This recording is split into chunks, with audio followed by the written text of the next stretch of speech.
And then there is the question of, if you do find something and identify it as disinformation or misinformation, to what extent do you report that?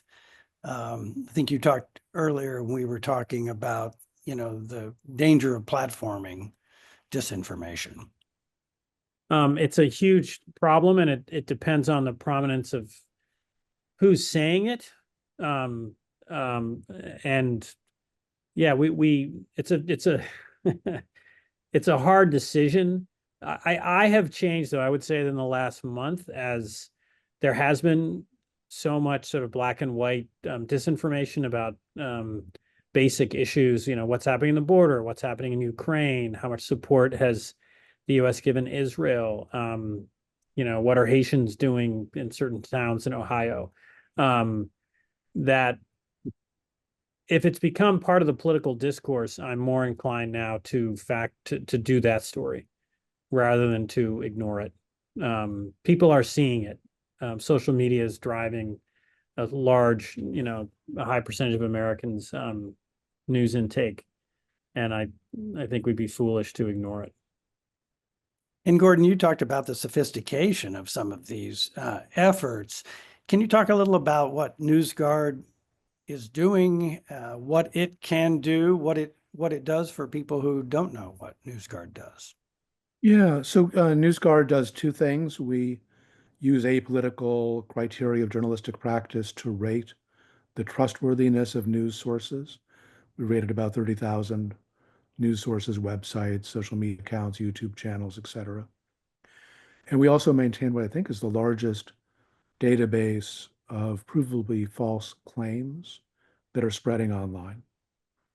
And we do this with journalists. Our analysts are all trained journalists. And for example, our team that looks after Russian disinformation has identified it's just under 800 malign sources, as we call them. Those are everything from RT and Sputnik to YouTube channels that we know are being run by Russian agents, to other accounts that we understand are doing the Kremlin's work.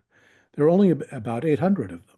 So our team actually is able every day to review those websites, social media accounts.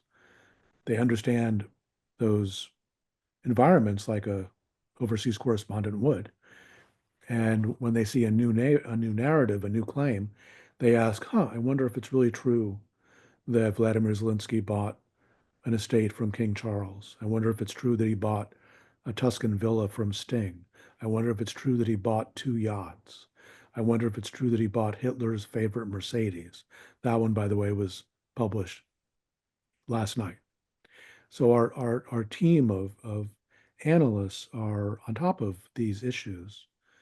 And I completely agree with David that there's really, I think, an opportunity for the media to pre-bunk, in a way, some of the kinds of false claims that we see time and again from some of the same sources.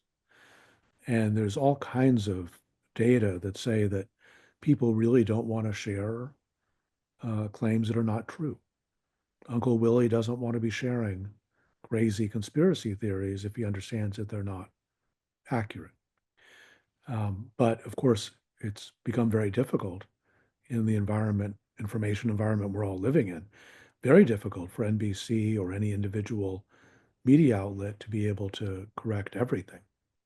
But I think it's doable, and I think while it can seem intimidating, the scale of social media and the scale of outlets like TikTok and others, that the media has a very important role to play in identifying false claims, identifying bad actors, pre-bunking particular claims, identifying sources as backed by who they're backed by. I think there's a lot more of that can and should be done.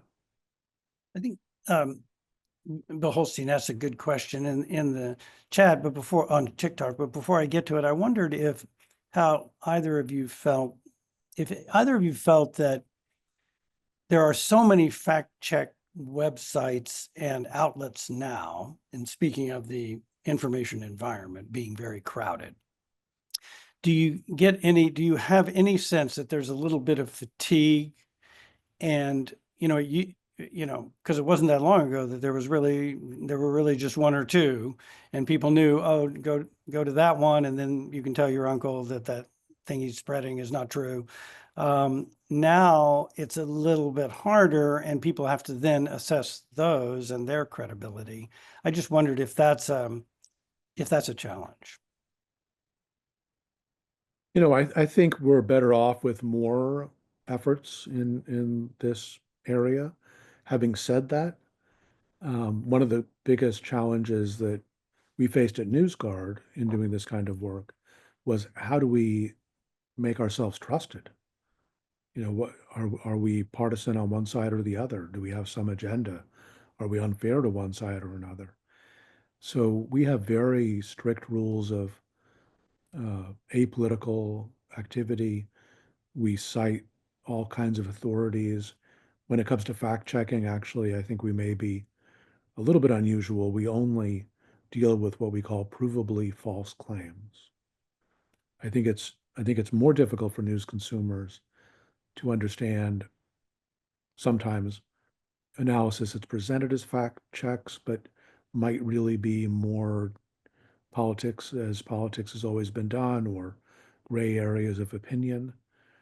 So I do think, we all have something to learn about how to present information to news consumers, but everything that we've seen at NewsGuard says that news consumers are eager to be better informed. They want to know who's feeding them the news. They want to be armed with information about what claims are generally true and which ones are not. David, do you have a thought on that? I think that I'm in a different position. We have a TikTok. There's a question about TikTok. There's a NBC debunks TikTok sort of channel we have that features very different forms of journalism for much younger people. I try to choose situations where we can clearly debunk a story. Just tonight, there's a script about, the disputes about how much money was going to North Carolina. I mean, I'm getting into claims between, Trump and the Biden-Harris administration and the Democratic governor of North Carolina, but it's putting, not in every single story, but where there's a clear false claim from, Biden or Trump, flagging that. And there were some claims Biden had made that, and I worked on a story and edited a story about that sort of downplayed the number of people who'd come into the U.S. who had potential links to terrorist organizations. The Biden administration is very unhappy with that piece, but when you have a false claim, you sort of dig into it. You go. Another story we did was Donald Trump giving a speech in Michigan about crime levels. He was just a few towns from Detroit. So we sent our Justice Department reporter to Michigan, and we used the video of Trump making these claims about murder and assault and all these things. And then the Michigan State Police have a very detailed crime statistics. So then we had police officials talk about those crime levels. We interviewed people about the perceptions of crime. So it's we're easier at NBC, but it's again like picking a false statement or picking an example of Russian interference. Again, a separate story a colleague of mine, Dan DeLuce, wrote. Just, it was a few months ago now, but he heard from intelligence officials that Russian bots were amplifying divisive social media content regarding the war in Gaza, amplifying, either whether it was,